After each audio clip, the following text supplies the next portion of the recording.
ప్రభు శిష్యులు అనే ఈ శీర్షికలో మనం భక్తుడైన పేతురు గారి యొక్క జీవితాన్ని అధ్యయనం చేస్తున్నాం. గతంలో కూడా ప్రియుడైన యోహాను గురించి యోహాను గారి గురించి ధ్యానం చేస్తున్నప్పుడు పేతురు యోహాను అనే సందర్భంలో అపోస్తల కార్యాల గ్రంథం 8వ అధ్యాయాన్ని మనం అధ్యయనం చేశాం. అయితే ఈరోజు ప్రత్యేకంగా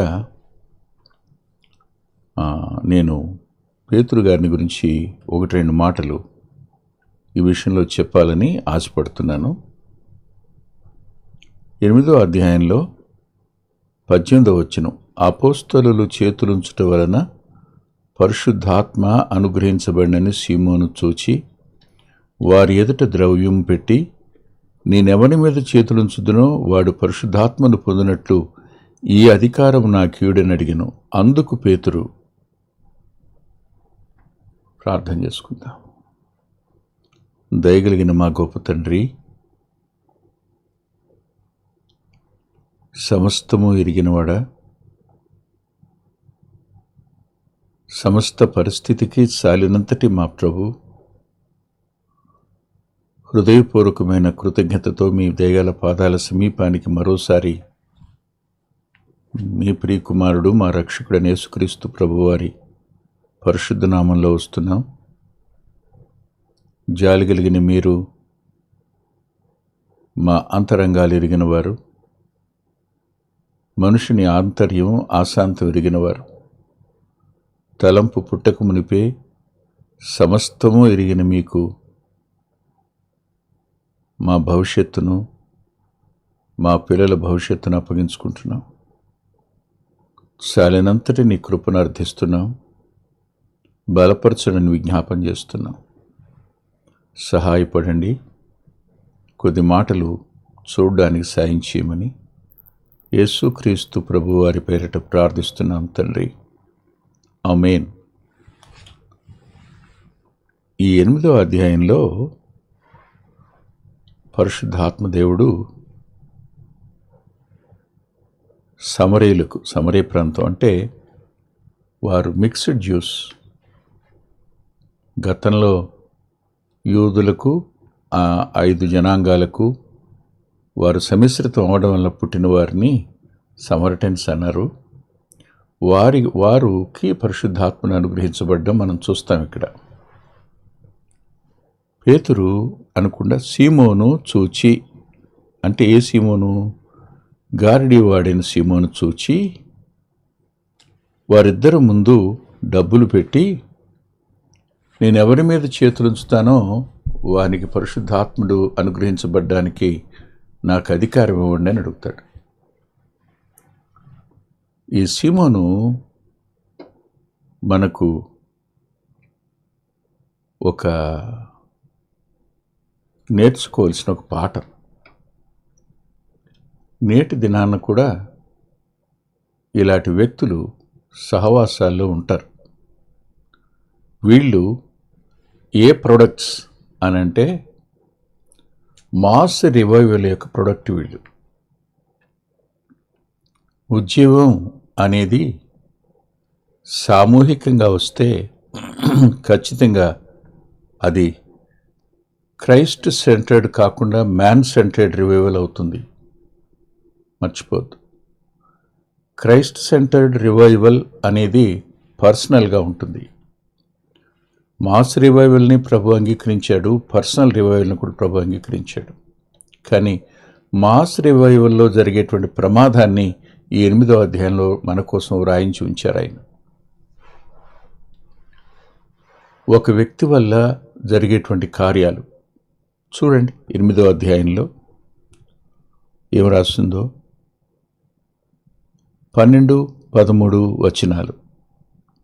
అయితే ఫిలిప్పు దేవుని రాజ్యమును గూర్చియు యేసుక్రీస్తు నామమును గూర్చియు సువార్త ప్రకటించుచూ ఉండగా వారతన్ని నమ్మి పురుషులను స్త్రీలను బాప్తిస్మం పొందిరి. అప్పుడు సీమోను కూడా నమ్మి బాప్తిస్మం పొంది ఫిలిప్పుని ఎడబాయకుండి సూచ్యక్రియలను గొప్ప అద్భుతములను జరుగుడు చూచి విభ్రాంతి నొందెను. ఇక్కడ వాక్యం చెప్పటం ఫిలిప్ గారు చేశారు. ప్రభు యొక్క నామాన్ని గురించి బోధించారు. ఆయన మరణ పునరుద్ధానాల గురించి ప్రకటించడం జరిగింది. ఇదంతా జరిగిన తరువాత వ్రాయబడిన మాట ఏమిటంటే, వారు అతని నమ్మి అనే పదం ఉంది అక్కడ. వారు అతని నమ్మి అంటే వారు నమ్మింది ప్రభుని కొందరు నమ్మారు, కానీ ఈ సీమోను వంటి వారు నమ్మింది ఫిలిప్పును, ప్రభువును కాదు. అతను కూడా నమ్మి బాప్తిసం పొందాడు అని అంటే నమ్మింది ఫిలిప్పుని. చాలామందికి సేవకుల మీద ప్రగాఢమైన నమ్మకం. ఆయన ప్రార్థన చేస్తే జరుగుతుందని, ఆయన తల మీద చేయించితే చాలని, ఆయనతో కొద్దిసేపు ఉంటే చాలని, ఇలాంటి భావంలోనికి వెళ్ళిపోయేది మాస్ రివైవల్ యొక్క ఇంపాక్ట్. అది 10 మంది చెప్పుకునే మాట 11 వ్యక్తిని ప్రభావితం చేస్తుంది. విన్న వాక్యం కానీ పరిశుద్ధాత్ముడు కానీ ప్రభావితం చేయబడిన వ్యక్తులు కాకుండా కేవలం వారు జరిగినటువంటి ఆ సామూహికమైన భావోద్రేకాలకు లోనే మారు మనసు పొంది బాప్తిసం పొందుతున్న వారు ఉండగా, కేవలం అవేమీ లేకుండానే బాప్తిసం పొంది నమ్మాడు, బాప్తిసం పొందానన్నాడు. ఇక్కడ నమ్మిక అనే పదానికి యథార్థమైన అర్థం ఏమిటి? నమ్మి బాప్తిసం పొందినవాడు రక్షించబడును అనే పదం, నమ్మి అనే పదానికి అంగీకరించి స్వీకరించి తమ జీవితాన్ని ఆయనకు అర్పించి అనే పదాలు వస్తాయి అందులో. కేవలం నమ్మడం అంటే నమ్ముతున్నానంటే కాదు. ఈ నమ్మిక వేరు, మామూలుగా చెప్పుకున్న నమ్మిక వేరు, ఈ నమ్మిక వేరు. ఈ రెండింటికి వ్యత్యాసాలు ఉన్నాయి, మర్చిపోవద్దు. నమ్మడం అనే పదానికి మారు మనసు పొందడం అనేది ఓ ప్రత్యేకమైన అర్థంగా మనం చెప్పుకోవచ్చు. సీమోనుకి అది లేదు. కేవలం అతడు అంతకుముందు అనేకులను భ్రమ పెట్టినవాడు ఇప్పుడు మరల తిరిగి అదే భ్రమలోనికి తాను వెళ్ళాడు. చాలాసార్లు కొద్ది కాలం సహవాసంలో ఉండి నేను కూడా క్రైస్తవుణ్ణే అనుకున్నవాడు నిజ క్రైస్తవుడు కాడు. కొంతమంది నేను ఎక్స్ క్రిస్టియన్ అని చెప్పుకుంటారు. ఎక్స్ క్రిస్టియన్ ఎవ్వడో ఉండడో జ్ఞాపకం పెట్టుకోండి.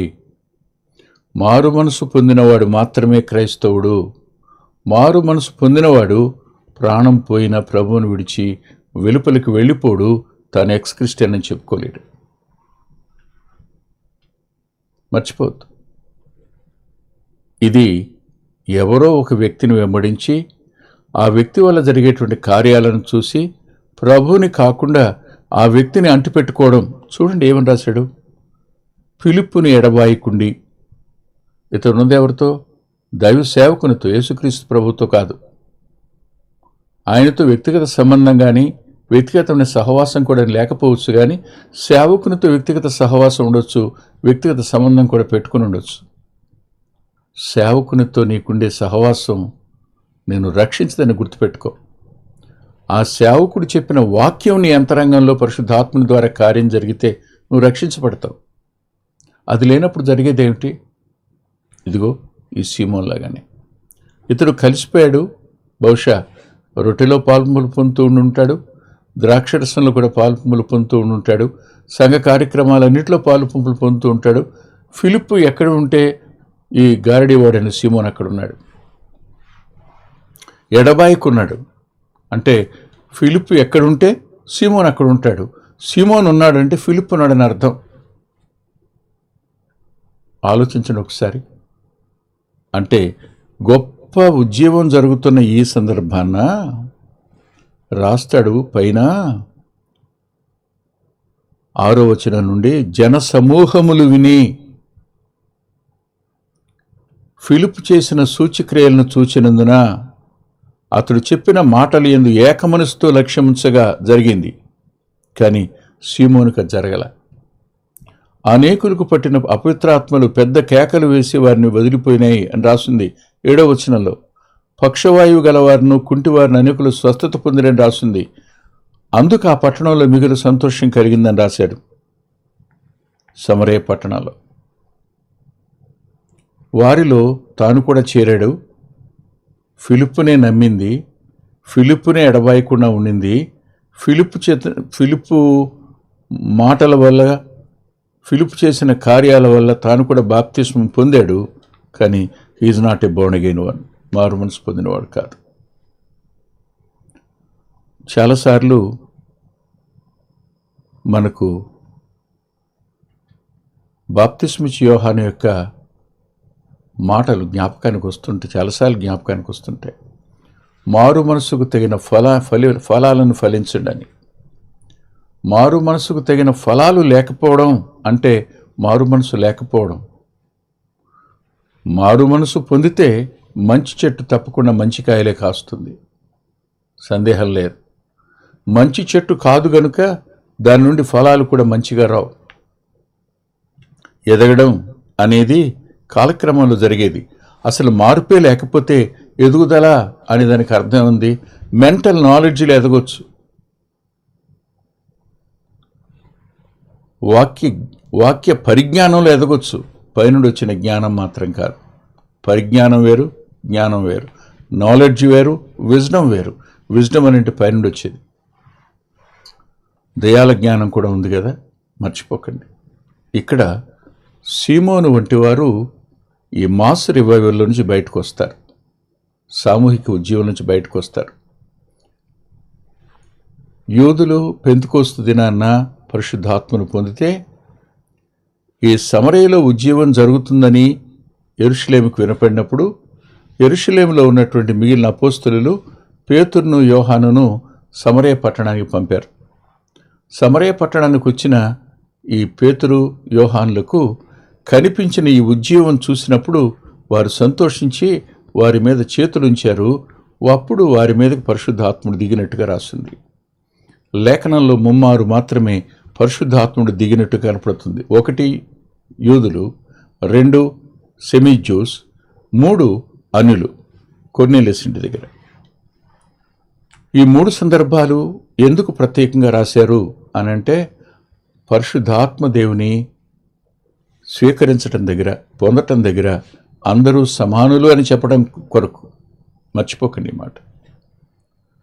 సరిగ్గా ఇక్కడ సీమోను వంటి వారు ఏం చేస్తారు, వాళ్ళు ఎక్కడున్నారు చెప్తాడు చూడండి. తాను సహవాసంలో ఉన్నట్టే భావించాడు, తాను హృదయం మారినట్టు కనిపించినట్టే ఉన్నాడు. కానీ అంటాడు పేతురు గారు, నీ హృదయం దేవుని ఎదుట సరైనది కాదు. దేవుని ఎదుట హృదయం సరిగా లేనప్పుడు నువ్వు మారు మనసు పొందినట్టు కాదు. నెంబర్ 1. రెండవది 22వ వచనం, నీవు నీ చెడుతనము అనుకుని చెడుతనంలో ఉండి సంఘంలో ఉన్నవాడు మారు మనసు పొందినవాడు కాదు. అంతేకాదు 23వ వచనం, ఘోర దుష్టత్వంలో ఉన్నాడు అని రాసుంటుంది. అంటే చేదైన పైత్యం ఆయనలో ఉందని ఫుట్నోట్లో ఉంది. దుష్టత్వంలోనే ఉన్నాడు, మారు మనసు పొందినవాడు కాడు. అంత మాత్రమే కాదు కానీ దుర్నీతి బంధకాల్లో ఉన్నవాడు మారు మనసు పొందినవాడు కాడు. మారు మనసు పొందిన వారిలో తాను కూడా ఒకటిగా లెక్కించబడవచ్చు. సేవకులతో పాటు తాను కూడా ఒకటిగా కనపడవచ్చు. ఫిలిప్పుని ఎడబాయకుండా ఉండొచ్చు.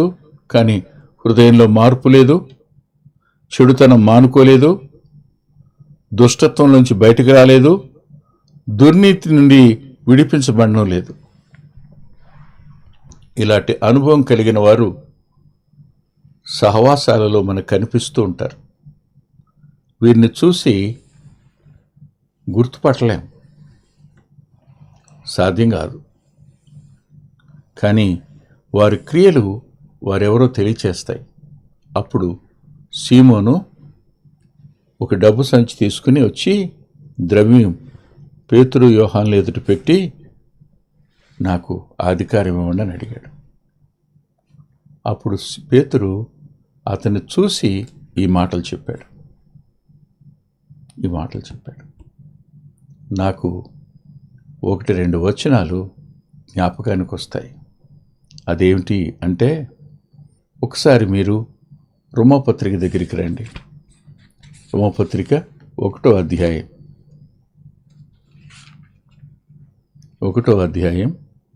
18వ వచనం. దుర్నీతి చేత సత్యమును అడ్డగించు మనుషుల యొక్క సమస్త భక్తిహీనత మీదను దుర్నీతి మీదను దేవుని కోపము పరలోకము నుండి బయలుపరచబడుచున్నది. ఎక్కడ దుర్నీతి ఉందో, ఎక్కడ భక్తిహీనత ఉందో అక్కడ దేవుని కోపం పరలోకం నుంచి బయలుపడుతుందని పౌలు గారు రోమీయులకు రాశారు. సేవకునితో ఉండొచ్చు, సహవాసంలో ఉండొచ్చు, సహవాసంలో ముఖ్యమైన స్థానానికి రావాలని తపనుండొచ్చు, అపోస్తులతో పాటు తనకు కూడా అధికారం ఉండాలనే వాంఛ ఉంటే ఉండొచ్చు. కానీ ఖచ్చితంగా దుర్నీతిలోనే ఉన్నట్టు, సత్యాన్ని అడ్డగించే మనసు కలిగిన వ్యక్తులుగానే కనిపించవచ్చు. ప్రస్తుతానికి సత్యాన్ని వెంబడిస్తున్నట్టు కనిపిస్తున్నా సత్యాన్ని అడ్డగించేటువంటి దుర్నీతి అనేక మంది రోజున ప్రభువుని విమర్శించేవారు ఎక్కడున్నారు? దుర్నీతిలోనే ఉన్నారు. వారు సత్యాన్ని అడ్డగించేవారుగానే ఉన్నారు. మర్చిపోకండి. అంతేకాదు, మరో మాట కూడా నేను మీకు చూపిస్తాను. అది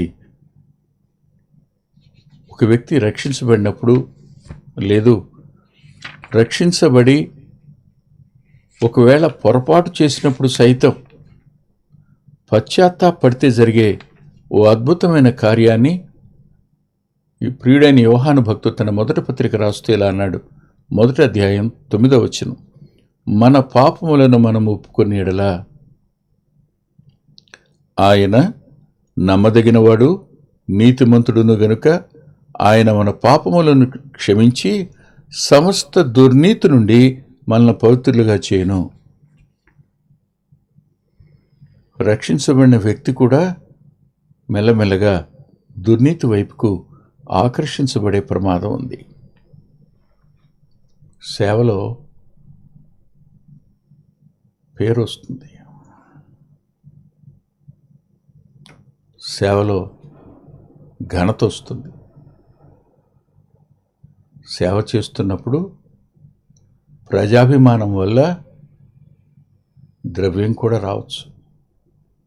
కానీ వీటి కొరకు సేవలోనికి అడుగుపెట్టే వ్యక్తులు, వీటి కొరకే వాక్యాన్ని ప్రకటించడానికి సిద్ధపడిన వ్యక్తులు ఉంటారు.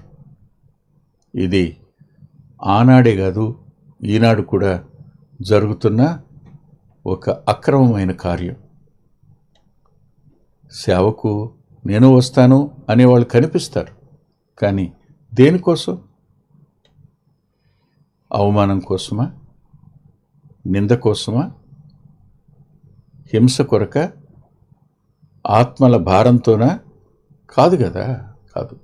అధికారం కోసం. సీమోను అధికారం కోరాడు.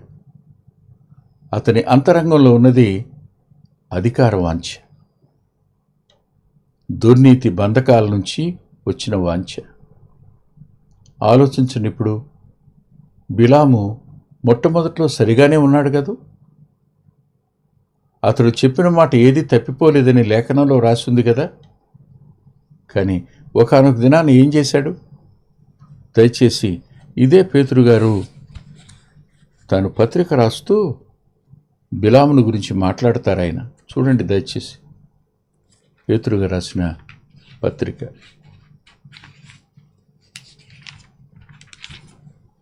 2వ పత్రిక 2వ అధ్యాయం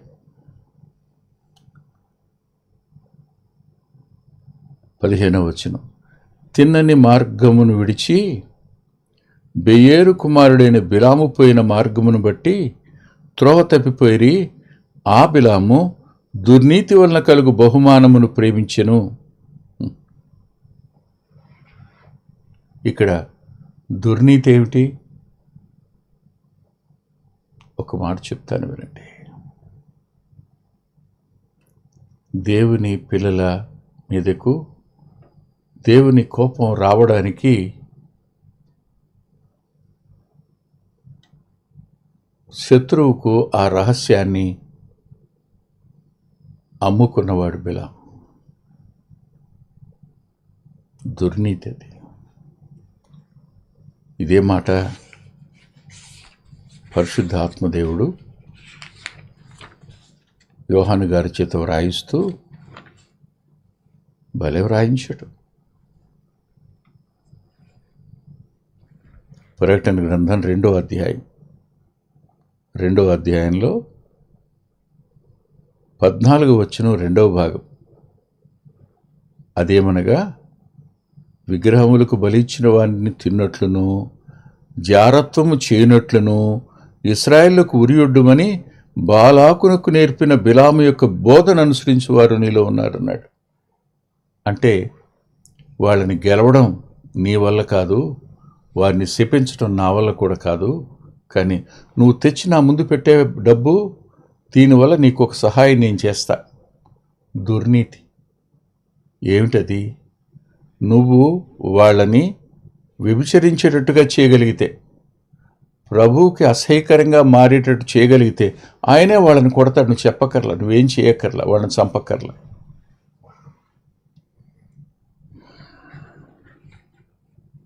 సరిగ్గా ధనం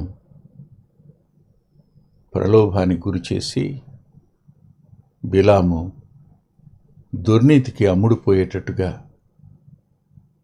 చేసినట్టే ఈ వ్యక్తి సమస్త దుష్టత్వం చేత దుర్నీతి బంధకాల్లో ఉండి హృదయం దేవుని ఎదుట సరిగా లేకుండా చెడుతనం మానుకొనని వాడిగా ఉండి సహవాసం లోపల ఉన్నాడు. పేతురు ముందు డబ్బు పెట్టాడు. పేతురు అతన్ని గద్దించాడు.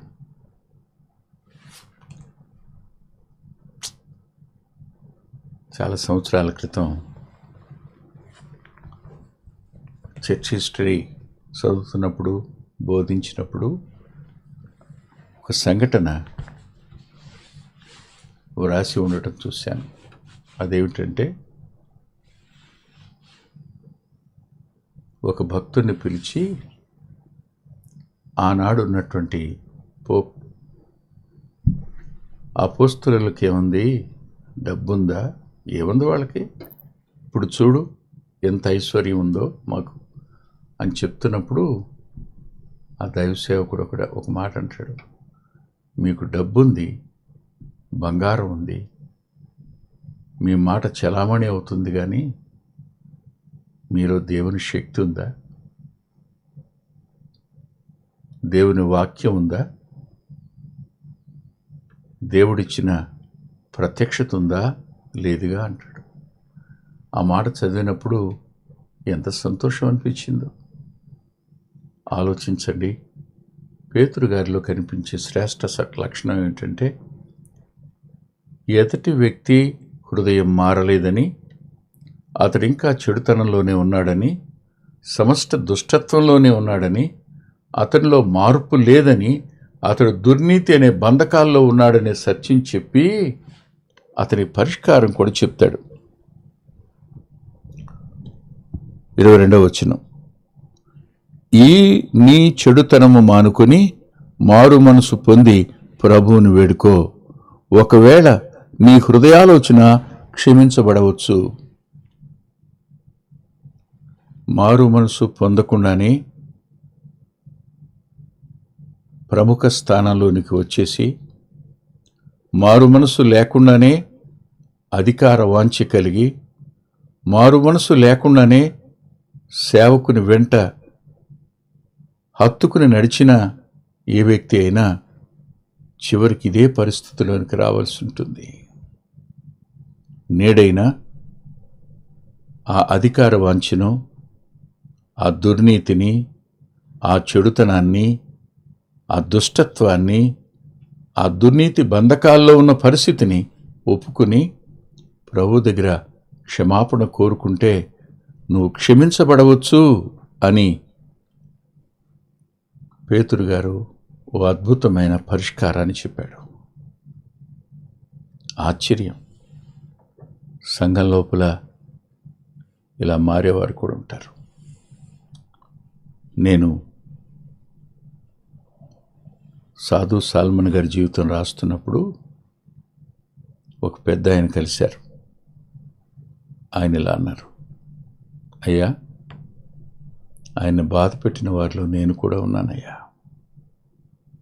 కానీ ఆ తరువాత నేను నిజంగా